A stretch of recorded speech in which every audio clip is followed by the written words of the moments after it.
Hi, and thank you very much for joining me on this 2021 Economic Depression and Preparation channel. I'm your host, Tony. It's Tuesday, June the 8th, 2021. And just before I want to make a brief announcement before I get into today's news. I will be planning on doing a live stream sometime during the day, a live stream sometime during the weekend before the month ending, before June ends. I'm still working out the technical difficulties, but that's what I plan to do for all my subscribers and all of my fans as well. So look forward to that toward the end of the month. A live stream on a weekend, either a Saturday or Sunday edition will be a live stream where my viewers can comment and follow and we can interact together a little bit better than what we have been. Okay, on to today's news, ladies and gentlemen. Today, Janet Yellen, Treasury Secretary, continues to prompt higher interest rates will be good for the country, and I quote, former Federal Reserve Chair said the president's plans would total about $400 billion each year, a level of spending she argued was not enough to create an inflation overrun. Well, news flash for Mrs. Yellen. We are already in an inflationary period. As you can see, the inflation is at 4.5% and climbing every month. And even though they've been saying that this is going to be transitory on the news and others, it's not going to be transitory. It's going to be a permanent fixture of this economy for the next 4 years, at least through the rest of President Biden's term, and then who knows from there. So what we have now is we also have that taxes are going to increase everywhere. And once again, the G7 finance ministers, they met today or yesterday. They agreed, the G7, the top 7 financial countries in the world met, and they agree on a global minimum corporate tax of 15%.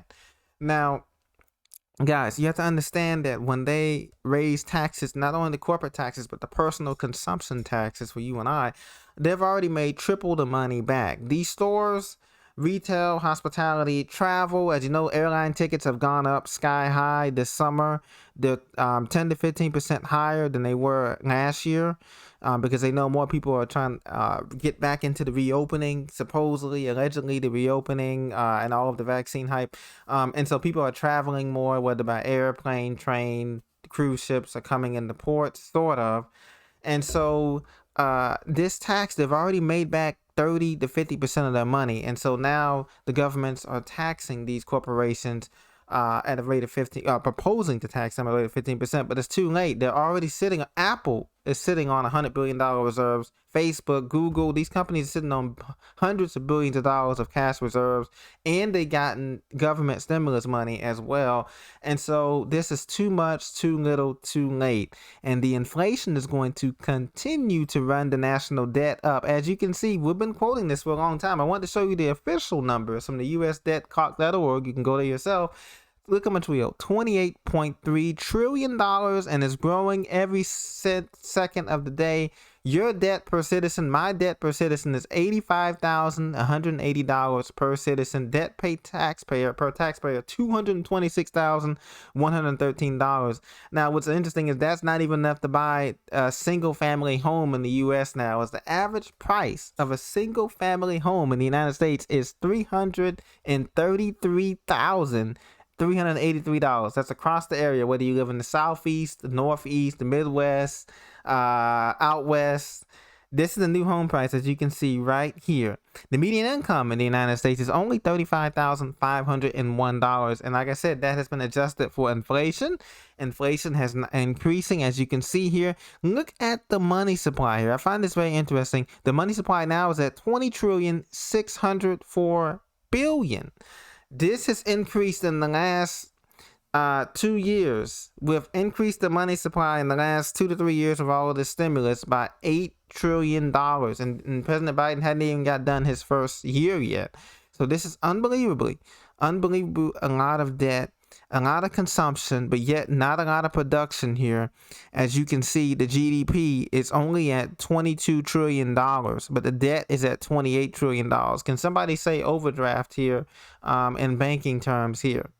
The debt to GDP ratio, 127.98. So this is not going to be a short-term thing. And that's why President Biden has asked to launch a task force on bottlenecks and supply chains. Now, ladies and gentlemen, we've seen this act before.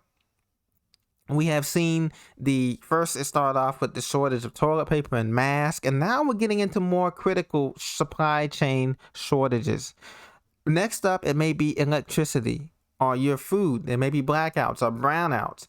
You need to prepare as we go into summertime, June 20th, 2021, the summer solstice starting in about a week and a half from now, less than 15 days. As we head into summertime and we start get heat wave after heat wave in different parts of the country, please make sure to take care of yourself. Get a generator, whether you have a Jackery generator, a 250-watt one, or you can get one with solar panels. Get that, because there will be supply chain interruptions in electricity. I believe that. There will be continued food shortages in certain parts in certain stores. Not every store, but there will be certain bottlenecks. And Biden has asked for a 100-day review of supply chains because supply chain is continuing to be broken. They have not told us the truth about this, and they're just releasing things slowly. And the shortage of raw materials has made it harder for the U.S. economy to recover from the pandemic-induced recession. Change that to a depression, ladies and gentlemen. So the supply bottleneck has fueled a bout of inflation that the administration believes will be temporary, though it has provided Republican lawmakers and some economists with grounds for criticizing Biden's $1.9 trillion relief package. So he's made a task force that's going to look at all of this. But you have to understand is that they're giving these monies to corporations. And we all know corporations misuse money, and private corporations misuse money, government misuses the money, and the people get left behind holding the bag. And this is exactly what's going to happen with this case here. Supply chains will continue to be disrupted, whether the shipping chains, the LA, Long Beach shipping ports, the ports in Baltimore, the ports in Virginia, Chesapeake, all those are going to be disrupted. Oil ports, gas ports. And another thing that we have to watch out for with this higher interest rates here is that with higher interest rates, it makes it hard to borrow money for houses, cars, land, any tangible assets. So you may be a good idea to secure your tangible assets within the next 1 to 2 years, because after that, the interest rates are going to be 1970 style. We're talking maybe 6, 7, 8, 10% interest rates. That's going to make it impossible for the average consumer to continue to buy these goods. As you can see, America is a nation of consumption here with these numbers. We consume, but we don't produce. And that's going to be the biggest thing. This is not going to be a transitory inflation. This is not going to be a transitory debt, because the debt's not transitory, and the United States can't service its debt if the interest rates are too high. And this is exactly what's going to happen.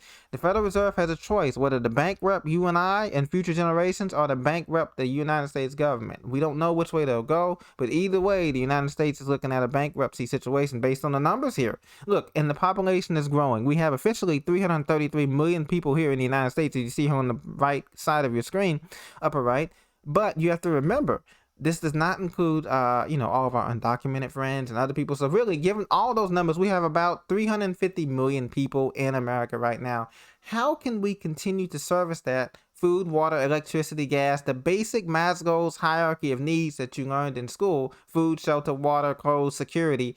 When our population is exploding out here in the last 2 years, we're not going to be able to afford that, along with our liabilities, Social Security, Medicare, and our unfunded liabilities, which is over almost at $150 trillion of unfunded liabilities. So we are basically bankrupt, and we're praying that one of these countries like China, Russia, can spare us another loan. They're not going to be able to spare us another loan because countries want to get off the dollar, and you can't blame them for wanting to get off the dollar, because the dollar has been the bane of their existence for the last 50 to 70 years.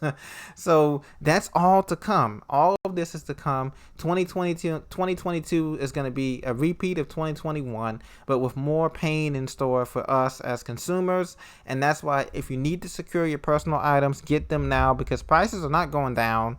The housing market is yet to collapse. It will collapse in certain areas, and but food and regular basic utilities and supplies will go up. Even to go to vacation now, I notice it costs more to go to vacation now, to get a hotel, to go to the beach, to get food, to get this. Everything has gone up in price. I took a family of 3 or 4 out just to Starbucks, just a simple chai or something, tea and a cookie for all 4 of us.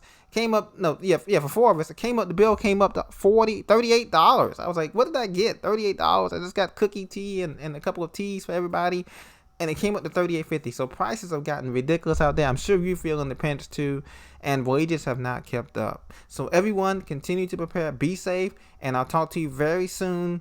Thank you for listening. God bless.